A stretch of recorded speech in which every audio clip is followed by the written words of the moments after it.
Lots of people have asked about our boat selection process, why we chose the Seawind 1600, and what our sailing background is. Since we're back at the dock in Fort Lauderdale, we thought it would be a great time to share those stories. So grab a drink and settle in.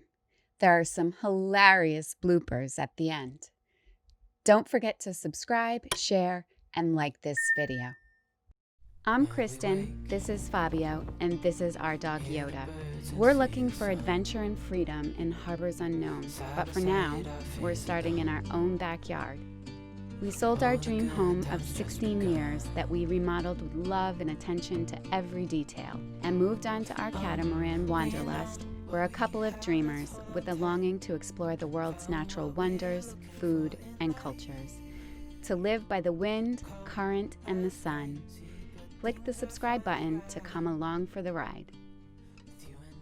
Some viewers have been asking about our sailing background and how we decided to purchase the Seawind 1600, what other boats we were looking at, and our sailing experience. So we thought we'd take some time today to answer those questions.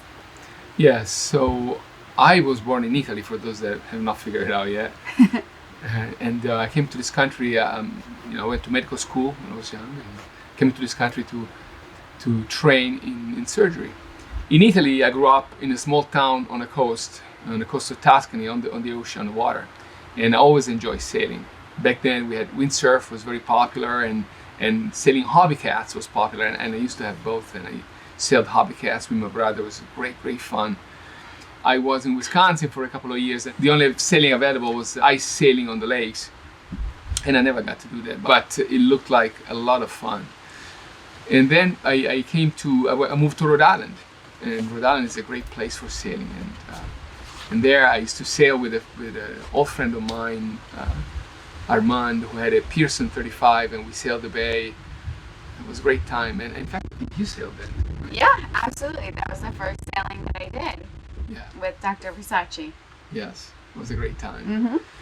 And then Kristin and I met in Rhode Island. Yep. I used to own a restaurant there. As I was working, I met two great guys, the Marrocco brothers, and we opened a restaurant with them. And John, my partner, used to run the restaurant. I was just like going there to eat and watch people cooking. But it was a great time. I had a great time. I met a lot of nice people, and I met Kristin there. Yes, I was bartending there, and Fabio used to come in all the time and sit at the bar, and it was a great place to work because everyone was friends, and we used to hang out. And John, his partner, had another place, Cafe Dolce Vita, and we would all go there and hang out after work, and Fabio and I became friends, and then more than friends. More than friends, yeah. And so we decided together to buy a boat.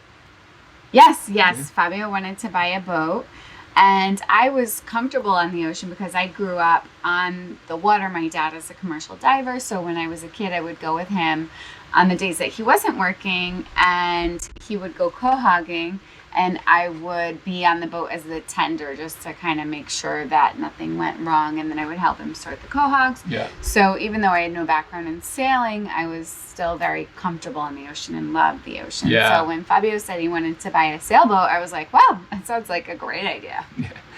So in 2003, we bought a Beneteau 473, and we kept it in Narragansett Bay in Jamestown. Yeah, across from Newport and Connecticut Marina. Yes, great time, great place to keep a boat. You have access to the bay immediately. You don't have to start the engine. Yeah, we used to sail right off the mooring. And sail around. And in New England, there are many places you can go. We could go to Block Island, Martha's Vineyard, Nantucket, and we really enjoy summers there. Yeah, it was a great time. For the summer, we were sailing in the bay. We had a great time. But then winter came, and instead of taking the boat out of the water, we, as you do in New England, and put it on the hard and winterize it, we decided to take it down to Florida. And it was end of November. We hired a captain to come with us. I didn't go. Yeah, it was me, my brother, and a captain. We decided to stay on the outside and cross the Gulf Stream, and then come down to the Bahamas. And we got caught in a pretty bad storm with gusts of 65 knots of wind and bobbed around a couple of days. It was really very intense. And we decided it's the best course of action. We're like 360 miles outside of Delaware. And we decided the best course of action was to come back, return to Rhode Island. We took it back and then had somebody bring it down through the intercoastal waterways. It was same person, same captain. I think it was the same captain. Yeah. Yeah, and the captain then brought it back, brought the boat down in the intercoastal by himself. While I had to work. I was working at that time again. Work. So the boat was in Florida for the winter. We came down a few times and sailed it. In the spring, early summer, we brought the boat back up to New England. Yes. It was Fabio, me, his brother Alessandro, and a friend, Alessandro Pratini. Yep, exactly. Who flew in from Italy to sail with us. Mm-hmm. It was a great sail up the coast. We stopped in a couple of nice places. Yep, St. Augustine, then Charleston, and we sailed it to Hampton News, Virginia. Yeah, and there a friend of ours picked it up and sailed it into Rhode Island. Yep. So that was a great time. And we spent that summer sailing on Narragansett Bay again. Yeah. And then that fall, we moved to Fort Lauderdale, and we were going to bring the boat back down ourselves, but the hurricane season was super active that year. And so we decided to wait until the end of hurricane season. Yeah. And instead we traveled, and then the boat came down with the captain through the intercoastal. Yep. We bought a house on a canal just off the intercoastal. Mm-hmm. And we used to sail down to Biscayne Bay. We sailed to the Bahamas, Bimini a few times, and it was a lot of fun. But again, I was working very hard. I didn't have a lot of time to sail. And sailing weekends in the coast of Florida on a slowish sailboat. Max speed was like 6, 7, 8 knots and, max. Yes, going down to Biscayne Bay, going south to Miami was always somewhat against wind. So you're tacking between the Gulf Stream, which is coming up with 2, 3, 4 knots sometimes, and the coast. And so it's a lot of tacking. Oftentimes you go backwards more than forwards. It took like 6, 7 hours to get down to Biscayne Bay. At times, it depends on the wind. So we had to motor. It wasn't fun. Plus the draft was a problem. Yeah. Actually, in our canal where we kept the boat, there was a hump, and so we actually got stuck there with your parents' 4th of July. 4th of July, we couldn't get inside. We had to sleep on the boat at the beginning of the canal. Yeah. So the shallow draft, the boat wasn't right here because you have these very shallow waters, and you depend on timing the tides when you go out and you come back. So on a weekend, not only have the limitation of going back to work on a Monday, you also have the limitations of the tide that restrict where you can go and how much you can be. And of course the wind. And of course the wind, which is always typically, as you all know as sailors, the wind vane on top of your mast is there to point where you want to go. So it's funny. Yeah. So we decided to sell the Beneteau, and then a few years later we went in the complete opposite direction and bought a Dragonfly 35 Trimaran. Yeah, we did a lot of research on boats with shallow draft, and they were going fast, just to address some of the issues we had with the Beneteau. And we we're between a Corsair and a Dragonfly, and then we were looking for a used boat, and we found the Dragonfly 35. It was awesome. We bought it up in it was in Hilton Head, South Carolina. Beautiful place. And so we bought the boat and we delivered it down ourselves. It was a great it was sail. awesome sail. Yeah, the time that we came down, of course, was just at the tail end of a big hurricane, and so we stayed in for a little bit, and then we came out in the ocean and sailed down. It was a great time. The boat is really fast, very quick boat. Yeah, the intercoastal by Georgia is just so beautiful. We anchored at the mouth of a river, and there were dolphins swimming by, and Jekyll Island. It's really awesome. Just so beautiful. Yeah. So the Dragonfly is a great boat. It does have pivoting centerboard, and the rudders also are pivoting, so that not only is shallow draft and they come up, but if you hit something, they just automatically come up, which is great. In shallow water, if you accidentally hit bottom, you don't damage anything. So it was very fast. The boat was quick. We were going like max we went was 18. Yep. 18 knots.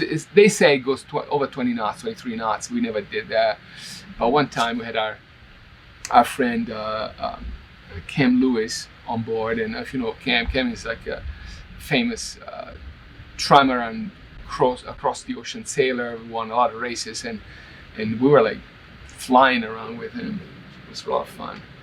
Yeah, it was awesome. It was so fast, and we did go down to the Keys, over to the Bahamas, but it was definitely like camping inside. So I used to sleep in the saloon because we didn't have air conditioning, so you had air coming down from the companionway, and then Fabio would sleep in the cabin, like underneath the stairs, I guess. Yeah, so the accommodation are pretty Spartan. Yeah. It's not like a live aboard vessel. No. It's a weekend, I mean, it was great for weekends. Weekend max, Week max, yeah, for sure. But then we started toying with the idea of living aboard a boat. We decided to sell the Dragonfly. Yes. And Fabio began an intense search for a catamaran that we could live aboard. Yeah, one thing that we really wanted was something that sailed a little bit like the Dragonfly with dagger boards and something that could go upwind and was performance and fast enough. We wanted a performance cruising cat. People have asked us how we narrowed down our choice of catamarans, and because some people are looking at everything from like the palatial production cats to performance cats, and so I think that's really kind of your first decision. Like, you really have to decide whether you want something that is super comfortable to live on with lots of room for lots of people, like you're a family with kids. Yeah. Or and you don't mind like just sailing downwind and you're gonna sail with the trades, and that's great. It's great. Right? Or if you want something that can go a little bit faster, if you want to be able to sail in light wind or are willing to sacrifice a bit of space, like it's just the two of us. And most of the time when we have friends on board, like staying over, it's really just another couple. It's not a lot of people. So really the space on this boat is plenty for us. So that was really kind of the first decision. We had 3 main criteria that limited our selection. We wanted dagger boards, covered helm stations, and the ability to see out to the ocean from the cockpit. Yeah. So with those criteria, we had the option of the Outremer, Katana, and Balance. Yeah. Of course, like HH, others, but those were outside really of our kind price of range, out of our price range. Yeah. So the main contenders again were the Outremer, The Katana, and of course the Balance. And the Seawind. Yeah, the 526. Yeah. Okay. So there were 4 main boats that we were looking at. So the Katana is a great vessel, great boat, but we didn't like the helm position outside in the open. We looked at the Outremer, which is a great boat. We looked at the 45, the same as the La Vagabond has. Yep. And although in the video it looks like there's a lot of space inside, when you get on, it's pretty. The main saloon is pretty small. It's really quite small, and then even downstairs, Fabio had to turn on an angle to walk in the hallway. Yeah. So it was a little small, and the helms are pretty much exposed. Really. Right. You're kind of out there. Yep. So we looked at the Balance. The Balance is a fantastic boat, very well protected helm station, just one helm. Right, so we like the fact that the Seawind has the 2 helms that makes for easy docking. Easy docking, yeah, and avoiding lobster pots. And also the of course the Balance. The Balance is a bit more expensive. Yeah, it's very expensive for us. So So we decided for the Seawind. Seawind. Yeah, Seawind was our boat. And it's interesting because as I was looking at boats, I found this, the Corsair 51 was called. The original mold that was made by Corsair when Corsair was trying to enter into the catamaran business. And then subsequently, Corsair was bought by Seawind, and they bought the mold to produce this boat. But there were 3 or 4 boats, I think 3 of which 2 made it in the water, and one of those was for sale. It was for sale in in New Zealand.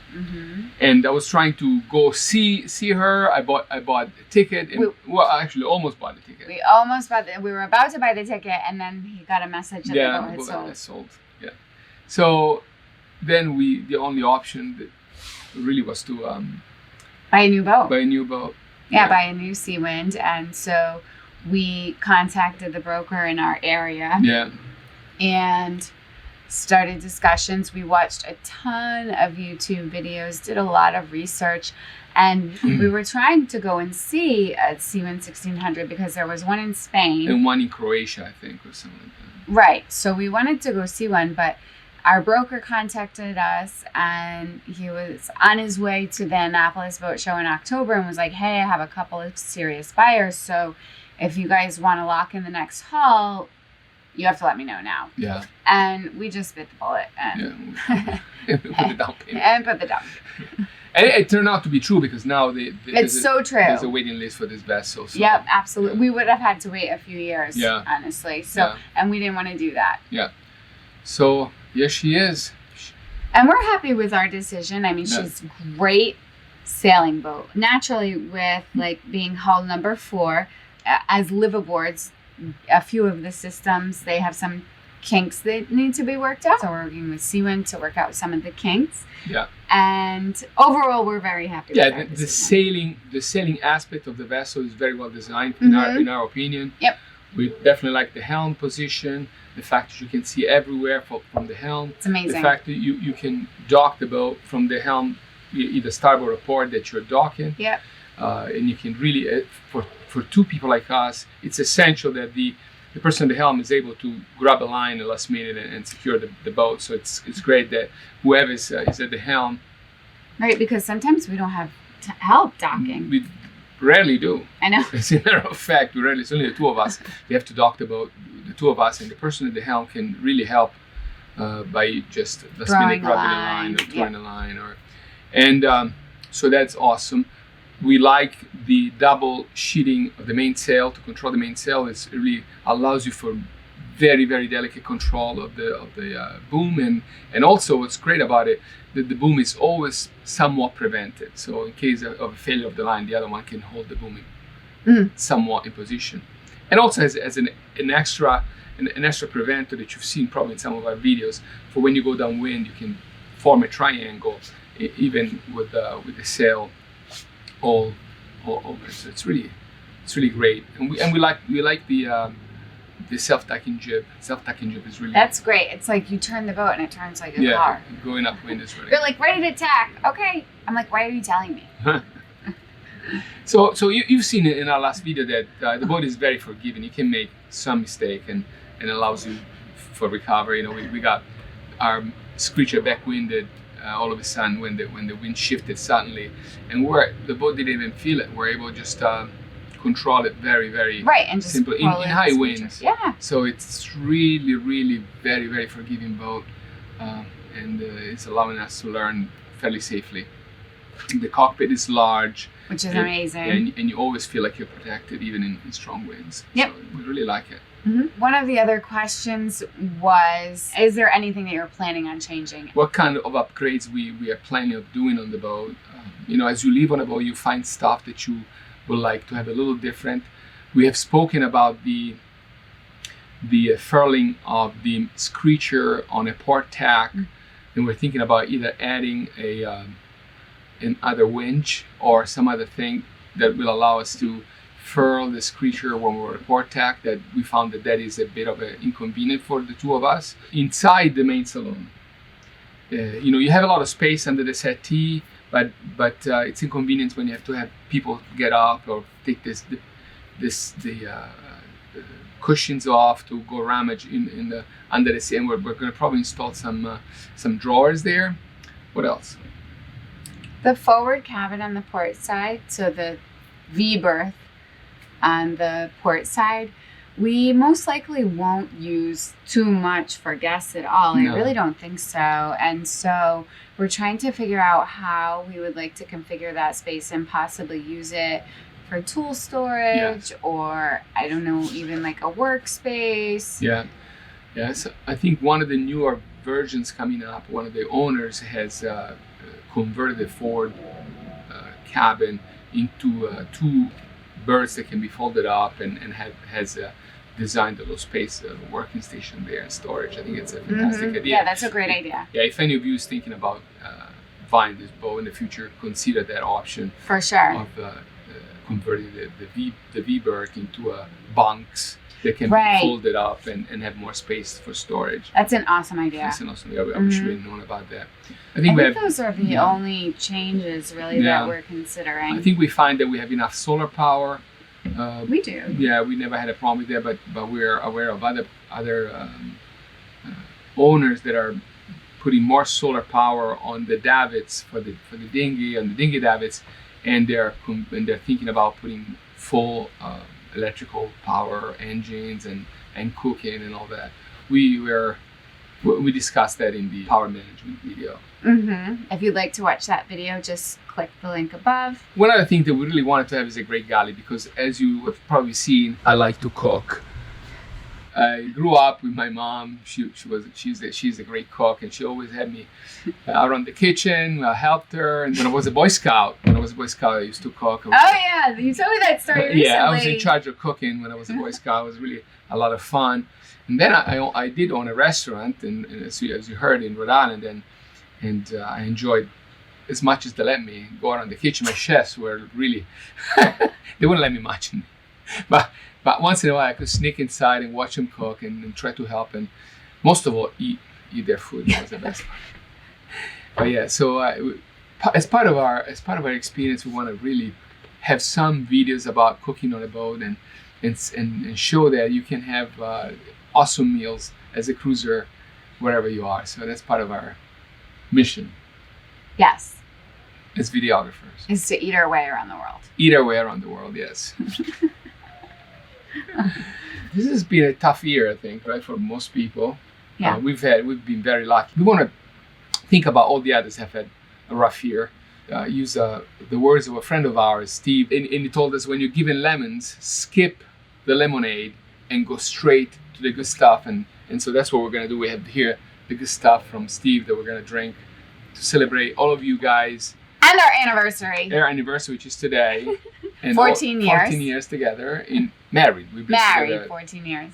way We more began than that. together almost 20. Yeah, in 2001. Yeah. Yeah, so we want to drink to all of you. We want to drink to Steve and thank him for the gift. And we want to wish you all a great 2021, Here's to making it the best year yet. the best year.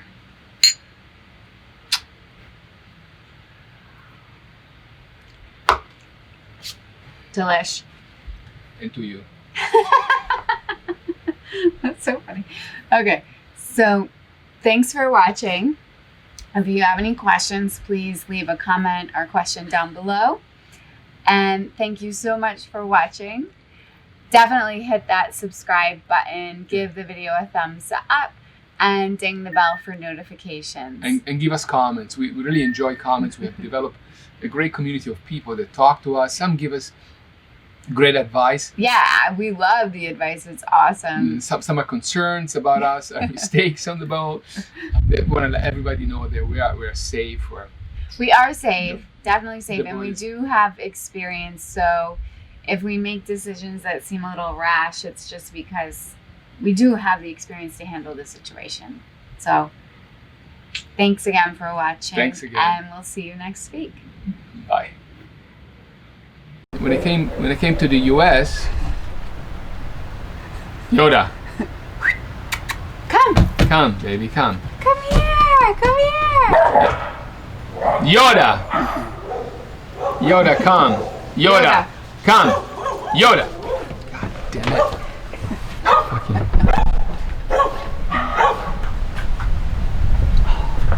Go inside. Well, I mean, she can stay here. Okay. If she wants to stay up. What was the third main criteria? It was the jack of woods, the ability to see from the helm. It's probably say 3 when you count them before. No, but there were 3. Yeah, we're 3. It's dumb. And because we've talked to people that are looking at. You too. Oh, where? Here. Oh God. Snack. So, yeah. Full on snack. Yeah. Wow.